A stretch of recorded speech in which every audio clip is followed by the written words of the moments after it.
वैसे आखिर हमारे देश में बैंकों की मनमानी इस तरीके से कब तक चलता रहेगा। बेसिकली हमारे कुछ ऐसे बैंक हैं जिनको अपने एईपीएस सर्विस एंड सिस्टम पर इतना ज़्यादा घमंड हो चुका है कि जब मन कर रहा है तब किसी ग्राहक के एईपीएस सर्विस को इनेबल कर दे रहे हैं, डिसेबल कर दे रहे हैं और यहाँ पर ग्राहक को एकदम से परेशान करके रखा है इन्होंने। और बेसिकली ग्राहक जो है कि अपने एईपीएस सर्विस को इनेबल करवाने के लिए सिंपली बैंक विजिट करके अपना केवाईसी डिटेल सबमिट करके एईपीएस सर्विस को तो इनेबल करवाना चाह रहा है, लेकिन यहाँ पर बैंक वाले इनेबल कर ही नहीं रहे हैं। यहाँ पर ग्राहक जो है कि बैंक का चक्कर काटते काटते परेशान हो रहे हैं। बेसिकली यहाँ पर सबसे ज्यादा जो प्रॉब्लम आ रहा है उन सभी ग्राहकों को आ रहा है जिनका बेस ब्रांच उनके घर से काफी दूर है, 20 किलोमीटर दूर है, 10 किलोमीटर दूर है, 8 किलोमीटर दूर है। तो ऐसे ग्राहकों को एईपीएस सर्विस इनेबल ना होने की वजह से काफी ज्यादा परेशानी उठानी पड़ रही है। बेसिकली यहाँ पर आप देख सकते हैं कि एक नया एरर आ रहा है अभी फिलहाल, जो है कि एईपीएस सर्विस, हालांकि इसमें इनेबल करवाया है ग्राहक ने और सारे केवाईसी डिटेल भी सबमिट किया है, करीबन 1 हफ्ता हो गया, लेकिन अभी तक एईपीएस सर्विस काम नहीं कर रहा है।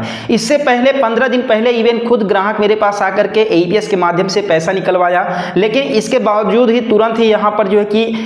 यहाँ पर एक एरर आने लगा इनएक्टिव अकाउंट का। और इनएक्टिव अकाउंट का एरर आने के बाद ग्राहक को मैंने बताया कि जाकर के अपना केवाईसी डिटेल सबमिट कर ले, और जैसे केवाईसी डिटेल सबमिट किया तो केवाईसी डिटेल सबमिट करने के 1 हफ्ते के बाद भी ये एरर सॉल्व नहीं हो रहा है। बेसिकली ग्राहक ने तो अपने खाते में एईपीएस सर्विस को इनेबल करने के लिए फॉर्म भर करके बैंक में जमा कर दिया केवाईसी डिटेल, लेकिन अब बैंक वाले अपनी जिम्मेदारी नहीं निभा रहे हैं। बेसिकली यहाँ पर ग्राहक काफी ज्यादा परेशान है और मैंने आप लोगों को बताया कि जिन क्षेत्र में इंडियन बैंक का बीसी पॉइंट नहीं है, साथ में उनका अगर एईपीएस सर्विस इनेबल नहीं है, तो ऐसे ग्राहकों को काफी ज्यादा परेशानी हो रही है। बेसिकली आप लोगों को पता ही होगा कि करीबन आज से 1 महीने पहले इंडियन बैंक की तरफ से उन सभी ग्राहकों को जो है कि एक मैसेज भेजा गया कि आपके अकाउंट में जो एईपीएस सर्विस है उसे डिसेबल कर दिया जा रहा है। ठीक है, बेसिकली जो ग्राहक पर डे पैसे निकाल रहे हैं यानी कि पर डे ट्रांजेक्शंस कर रहे हैं, उन ग्राहकों के भी मोबाइल में यह मैसेज गया। कुल मिलाकर के बात करें तो ये बैंक अपने एईपीएस सर्विस को चाहते ही नहीं है कि ग्राहक यूज करें, ग्राहक प्रयोग करें। हालांकि यहाँ पर ग्राहक जो भी एईपीएस पर चार्जेस लगते हैं उसे देने को भी तैयार है। जैसा कि आप सभी को पता होगा कि सभी बैंक जो है कि 4 फ्री एईपीएस ट्रांजेक्शन दे रहे हैं, तो यहाँ पर 4 ट्रांजेक्शन देने के बाद 5वां ट्रांजेक्शन अगर कोई ग्राहक करता है तो यहाँ पर लगभग 20 रुपए प्लस जीएसटी बैंक वाले चार्ज लेते हैं। लेकिन यहाँ पर ग्राहक वो चार्ज भी देने को रेडी है,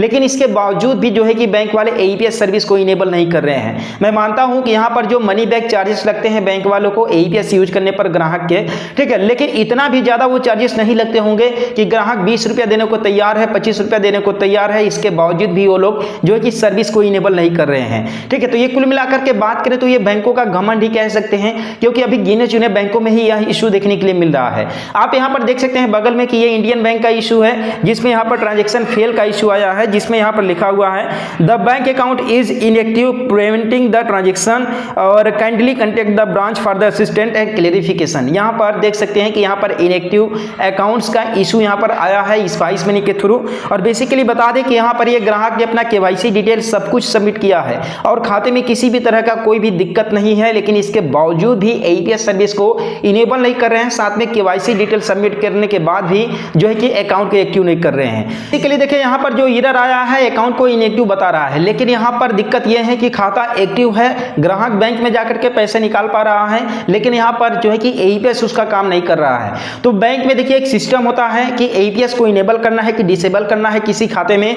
तो जब जो है कि बैंक वाले उस खाते के एईपीएस सर्विस को डिसेबल कर देते हैं ना, तब जब ग्राहक उसे यूज करता है तो वहां पर नॉट लिंक वगैरह की कुछ इशू नहीं आता है, वहां पर डायरेक्टली इस समय इनएक्टिव लिख करके आ रहा है कि खाता इनएक्टिव है, खाता फ्रीज हो गया है, खाते को जाकर के एक्टिवेट कराएं, केवाईसी डिटेल सबमिट करें। इस तरीके का इशू इस समय आ रहा है। तो बेसिकली देखिए ये इंडियन बैंक में देखने के लिए मिल रहा है, बैंक ऑफ इंडिया में देखने के लिए मिल रहा है, इसके अलावा यूनियन बैंक ऑफ इंडिया के भी कुछ ग्राहकों के ही खाते में देखने के लिए मिल रहा है। अगर बात करें वैसे तो भारत में बहुत सारे बैंक है, लेकिन सभी बैंकों में यह इशू देखने के लिए क्यों नहीं मिलता है? क्यों कुछ गिने चुने बैंकों के ही खाते में देखने के लिए मिलता है। हालांकि मेरे पास तो कई सारे बैंकों के कस्टमर्स आते हैं, ठीक है, लेकिन उनके खाते में सभी बैंकों के खाते में देखने के लिए नहीं मिलता है। ठीक है, सबका एईपीएस वगैरह सब कुछ नॉर्मल चल रहा है, लेकिन यहाँ पर कुछ गिने चुने 10-5 बैंक है ना जो कि एकदम त्राही त्राही मचा करके रख दिए हैं। क्या करें, ग्राहकों की भी मजबूरी है, क्योंकि बहुत ज्यादा लोगों ने खाते खोल रखा है इन बैंकों में, और जाहिर सी बात है कि बैंक जिस तरीके से नचाएंगे ग्राहक उसी तरीके से नाचेंगे। लेकिन बता दें कि ये बहुत ज्यादा दिन चलने वाला नहीं है, क्योंकि जिस तरीके से अभी जो है कि ऑनलाइन सिस्टम चल रहा है, ऑनलाइन अकाउंट ओपनिंग हो रहा है, उस तरीके से जिस दिन लगभग सभी ग्राहकों के हाथों में अगर स्मार्टफोन हो गया, अकाउंट ओपनिंग करने लगे वो लोग ऑनलाइन, ठीक है, ऑनलाइन अकाउंट ओपनिंग के बारे में जानने लगे सभी ग्राहक, इतना समझ लीजिएगा कि आपका एईपीएस धरा का धरा रह जाएगा। और जितना आपके पास सभी बेस कस्टमर है ना, कस्टमर बेस हैं, जिन बैंकों के पास बहुत ज़्यादा है, जिनको घमंड है अपने सर्विस पर, तो भैया आपकी वाट लगने वाली है, क्योंकि अब नए बैंकों को आगे आने का समय आ चुका है। जिस तरीके से ये सभी बैंक परेशान कर रहे हैं ग्राहकों का, ठीक है। तो आप लोग भी मुझे कमेंट में बताइएगा कि आपके पास यह एरर आ रहा है कि नहीं आ रहा है, और किस बैंक में आ रहा है। और हम लोग मिलते हैं फिर किसी नेक्स्ट वीडियो में एक नए अपडेट के साथ।